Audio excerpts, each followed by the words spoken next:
Muli na namang nagkalat sa UAE itong si PBBM dahil sa kalagitnaan kasi ng talumpati nito kung saan kanyang pinasalamatan ang United Arab Emirates ay nagkabulol-bulol itong Pangulo.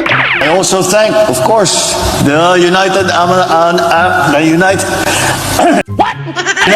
Emirates for being a benevolent sponsor to all of you. Bangag yan!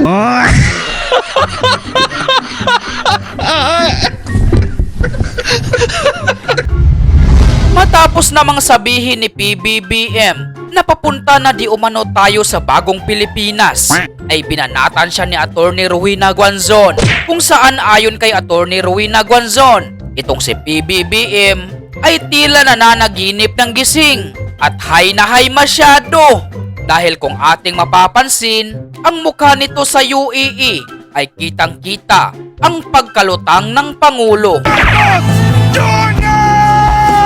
Lumilipad na naman ang isip ko.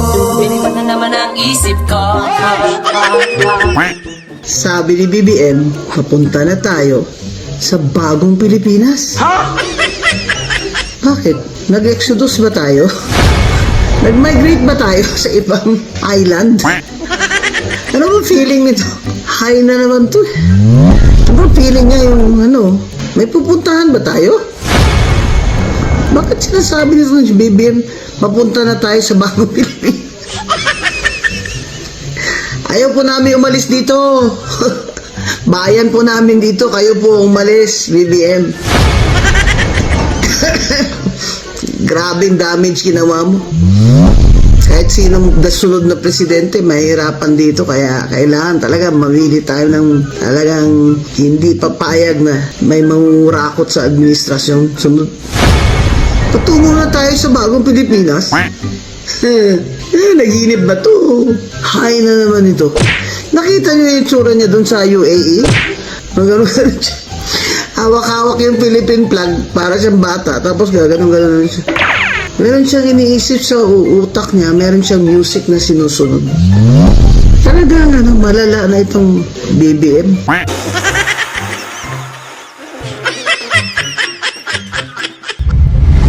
Dahil nalalapit na ang 2028 election, ay tila dahan-dahan ang sumisip-sip kay VP Sara itong mga buhayang congressman dahil kung noon ay masyadong maingay at atat na atat ang mga kanahan na ipa-impeach si VP Sara.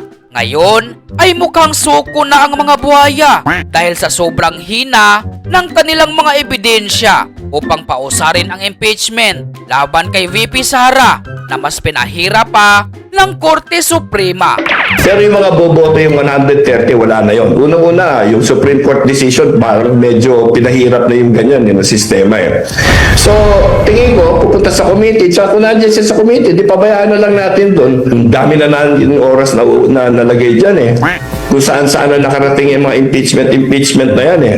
Tapos ang nakikita natin, siguro, hindi siguro malinaw at hindi gusto ng tao talaga kasi walang dinadatnan eh.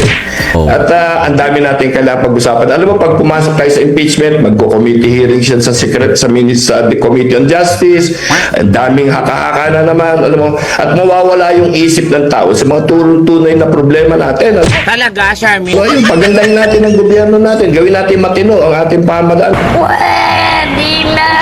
Kung talagang pinagdududahan ng ating mamamayan yan, bawiin natin ang kanilang pagtitiwala, di ba? Tama na itong nagbabangayan, puro politika, na alam naman natin walang pupuntahan, di ba? Kasi yung Senado ngayon sa tingin ko, mahirap na may ma-impeach dyan eh. Bunga ng pahayag na ito ni Congressman Puno ay naglabas na lamang itong si Trililing ng kanyang mga kandidato na kanilang pangtapat di umano kay VP Sara sa pagkapangulo. Subalit ang nakakatawa dito, ang kanyang mga binanggit na pambato ay tila didiretso sa inidoro. Ng mga middle forces na tinatawag ko, merong selection committee nagaganap sa kasalukuyan at pag natapos yung proseso na yan, itutulak nila yung preferred candidate from the middle forces. Ngayon doon naman sa administration side, mga nag-a-aspire tumakbo for president ay si General Nick Torre, Secretary John B. Cremulya. Ngayon po, ang kinukonsidera na lang ay si Senator Risa Ontiveros tsaka si Senator Bam Aquino. Okay kayo.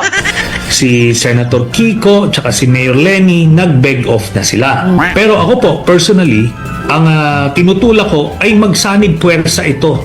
Yung mga kakamping, yung mga middle forces at yung admin para mas malakas ang puwersa para matalo yung mga Duterte sa 2028. Gunggong! Barinig kita sa mukha!